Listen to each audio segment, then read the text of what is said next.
Nomine Patris et Filii, Nomine Patris et Filii et Spiritus Sancti.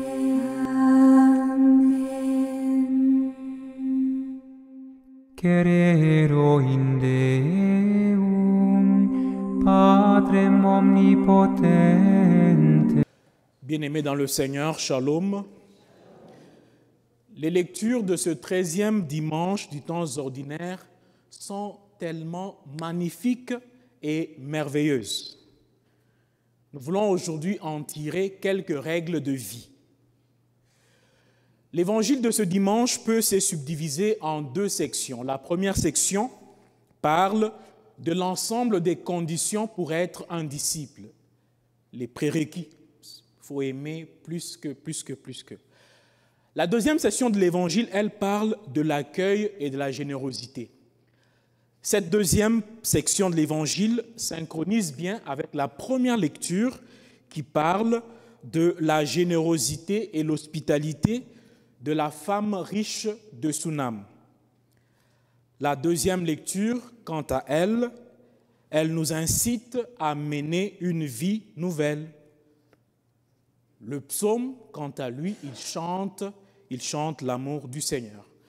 Alors, de toutes ces lectures, nous voulons aujourd'hui, comme je l'ai dit, soutirer 7 règles de vie. Alors, si vous me dites pourquoi 7, bon, nous sommes au mois de juillet. Le mois de juillet, c'est le chiffre 7. Donc, 7 règles de vie. La première règle de vie s'énonce comme ceci. Ange en chaque homme, tu verras. Ange en chaque être humain, tu verras. Ce principe nous invite à voir tous ceux qui défilent devant le chemin de notre cœur comme des anges. Nous tirons ce principe ou cette règle de la première lecture. On nous dit ceci. Un jour, le prophète Élisée passait à Sunam. Une femme riche de ce pays insista pour qu'il vienne manger chez elle.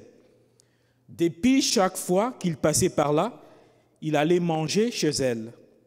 Cette femme dit à son mari, « Écoute, je sais que celui qui s'arrête toujours chez nous est un saint homme de Dieu. Faisons-lui une petite chambre sur la terrasse, nous y mettrons un lit, une table, un siège, une lampe, et quand il viendra chez nous, il pourra s'y retirer. » 2 Rois 4, 8 à 10. La femme de Sunam voit en un passager, elle voit en cet homme le saint homme de Dieu. Sûrement que le prophète Élisée, qui passait, faisait des voyages à pied, il n'y avait pas de voitures comme nous les avons aujourd'hui. Certainement que ces messieurs avaient peut-être la saleté sur son corps, ses pieds ou les habits sales. Mais cette femme riche voit dans la saleté de cette personne, elle voit le saint homme de Dieu, voit un ange de Dieu qui passe. Bonjour les anges. Non, vous êtes aussi des anges, n'est-ce pas? Bonjour les anges. Que se serait-il passé, bien-aimés, si nous considérions chaque personne qui est à notre côté comme un ange? Que se serait-il passé si nous considérions chaque personne qui est dans notre vie comme un saint homme de Dieu? Sûrement que nous agirons à leur égard autrement. Et pour rester dans la philosophie de l'évangile du jour, autrement veut dire que nous agirions à leur égard avec un empressement et pleine d'hospitalité.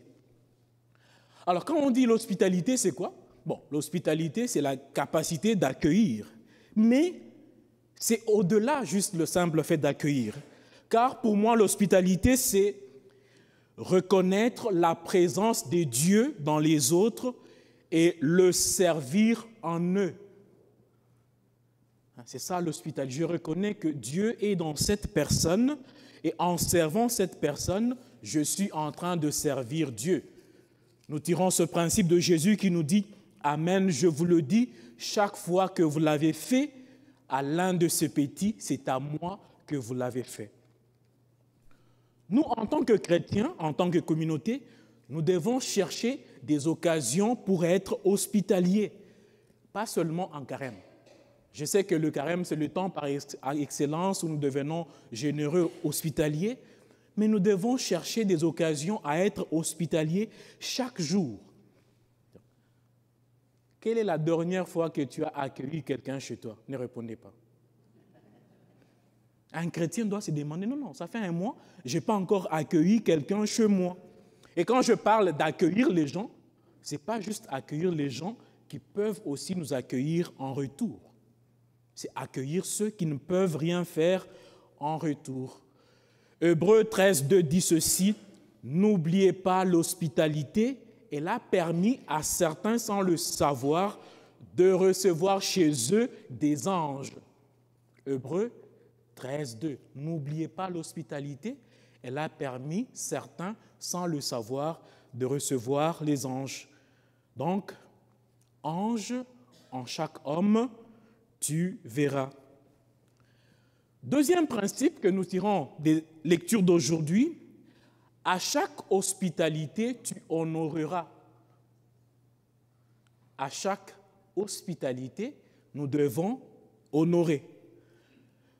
Élisée, après avoir bénéficié de l'hospitalité de la femme riche de Sunam, il dit à son serviteur Géasi, appelle la Sunamite.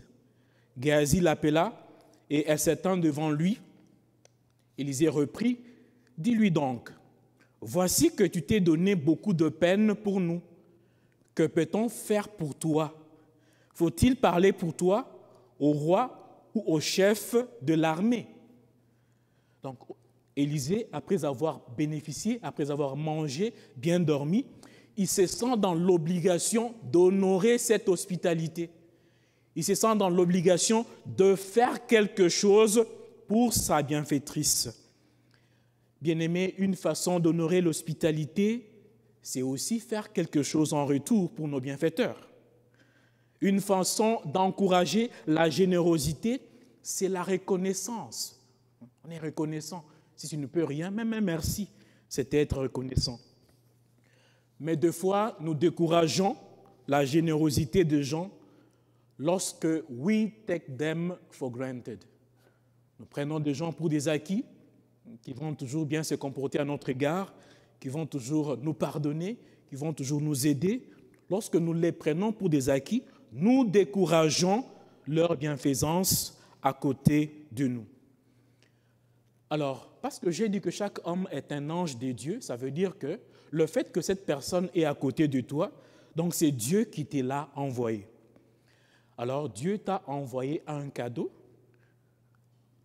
Comment est-ce que tu traites ce cadeau? La façon dont tu vis avec le cadeau que Dieu t'a donné. Parce que si on te pose la question, comment va ta femme? Si on pose la question ici, je sais que les gens vont dire les bonnes choses. Ils vont dire, non, non, ma femme c'est une ange, mon homme c'est un ange, c'est un bon monsieur, comme ceci, comme cela. Est-ce que la façon dont tu vis avec elle, quand tout le monde n'est pas là, ça montre que tu respectes bien le cadeau qui t'a été envoyé? Ou tu as récupéré le cadeau, tu as dit à Dieu merci, et puis tu as pris cadeau poubelle. Non. Honorer l'hospitalité de Dieu à notre égard, c'est aussi bien traiter ceux qui sont à côté de nous, parce qu'ils sont aussi des cadeaux de Dieu dans notre vie.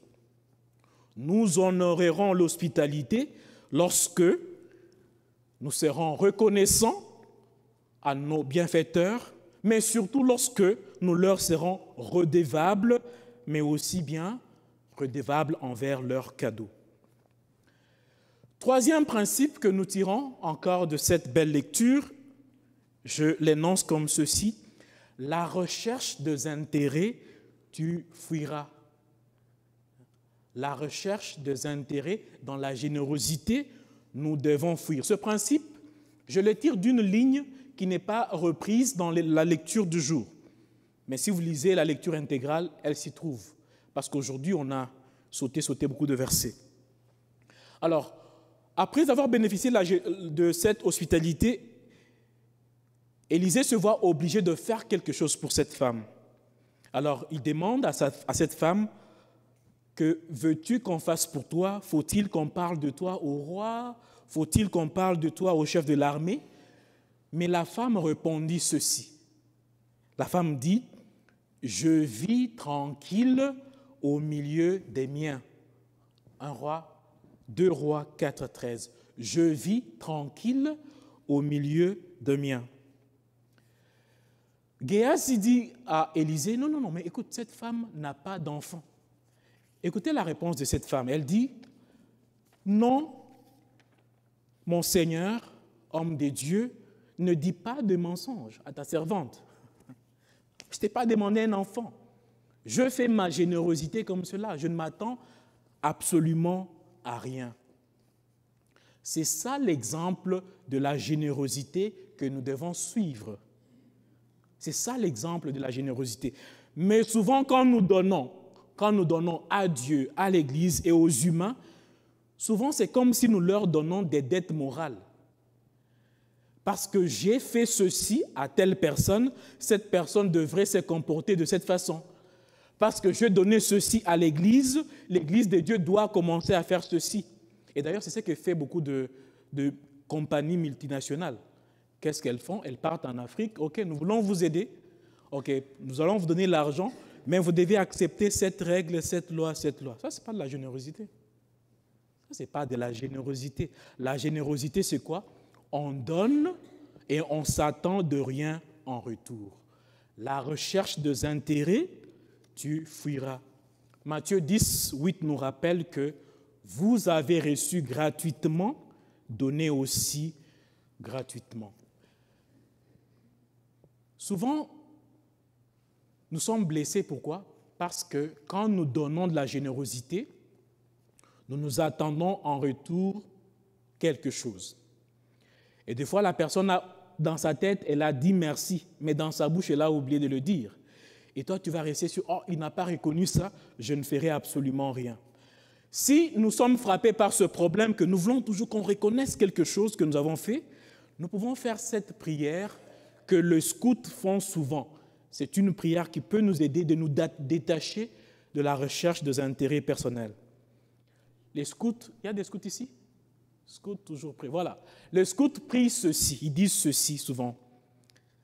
Seigneur Jésus, apprends-moi à être généreux, à te servir comme tu le mérites, à donner sans compter, à combattre sans souci des blessures, à travailler sans chercher le repos, à me dépenser sans attendre en retour d'autres récompenses que celle de savoir que je fais ta sainte volonté.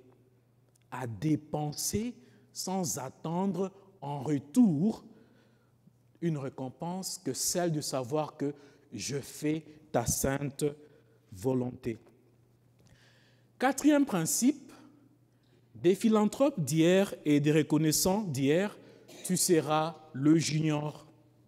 Les philanthropes sont les généreux, les gens qui font bien, qui donnent des choses aux gens. Les reconnaissants d'hier, tu dois être le junior, tu dois aussi les suivre, tu dois marcher dans les mêmes effets. Nous écoutons bien aimé cette histoire parce que l'Église veut qu'il y ait aujourd'hui des femmes de Sunam modernes, des hommes de Sunam modernes, mais aussi des Élysées modernes. La femme de Sunam, la femme riche, c'est une femme riche, pas chiche, mais riche, généreuse. Élisée n'est pas simplement un prophète des dieux, ingrat, mais il est un prophète qui est reconnaissant. Nous écoutons cette histoire pour que chacun prenne une décision dans son cœur.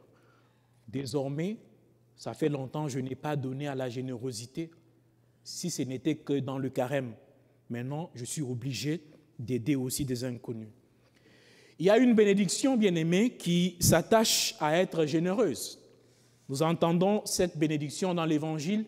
Le Seigneur dit « Qui accueille un prophète en sa qualité de prophète recevra une récompense de prophète. » Et quand je dis recevoir les prophètes, je ne dis pas recevoir les prêtres. Ce n'est pas ça. Parce que nous tous, nous sommes baptisés, nous sommes prophètes, nous sommes rois, et nous sommes aussi qui? Prêtres. Donc chaque être humain a le prophète en lui. Donc il reçoit un prophète en sa qualité de prophète, il reçoit la récompense. Je ne parle pas des prêtres. Je parle de chaque baptisé du Christ, c'est un prophète. Qui accueille un homme juste en sa qualité d'homme juste recevra la récompense juste. Cinquième principe que nous tirons de la deuxième lecture est l'avarice, tu éviteras. L'avarice, c'est quoi? C'est le fait d'avoir des choses, mais vraiment to hold on to things and never give up. On ne pourra jamais distribuer aux autres. Saint Paul nous dit ceci dans la deuxième lecture.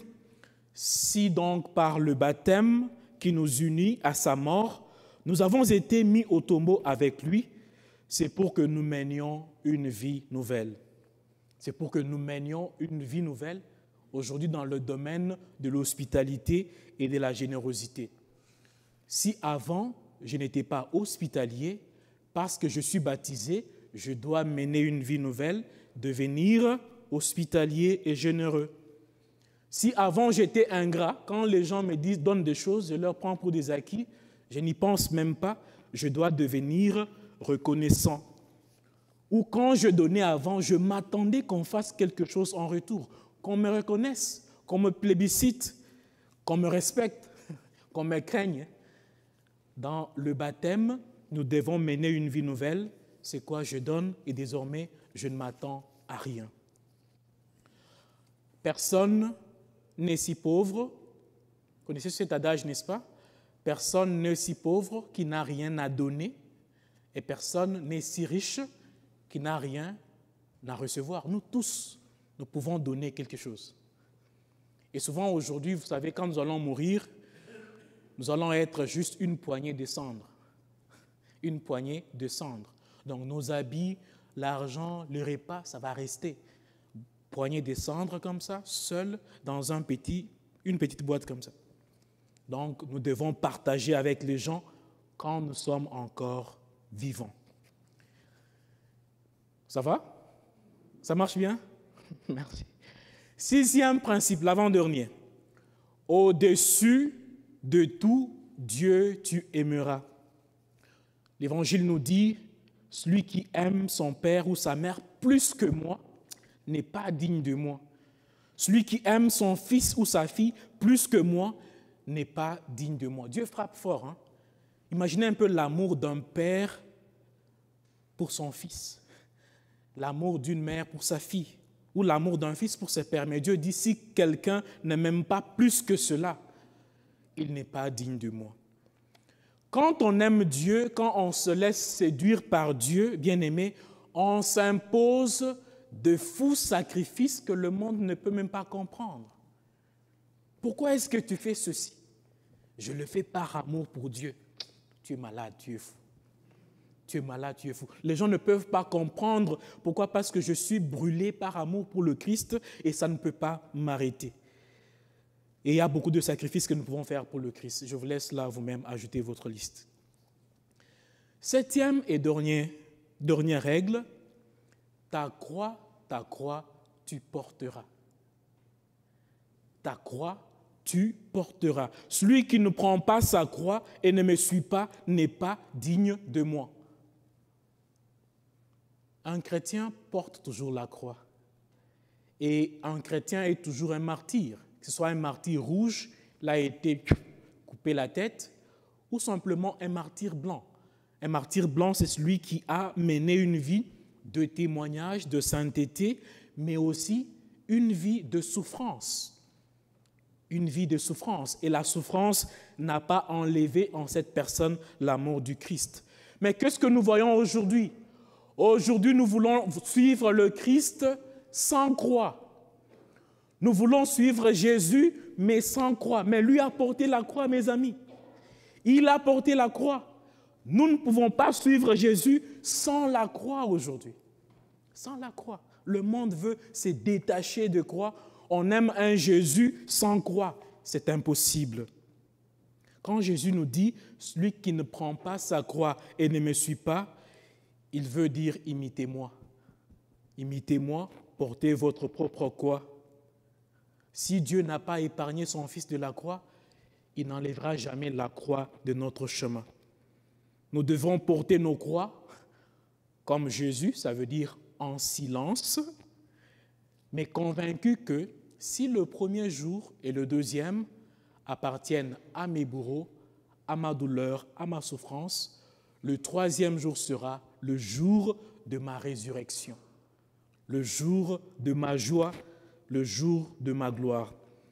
Et croyez, Isaïe 9.1, les ténèbres ne régneront pas toujours sur votre vie.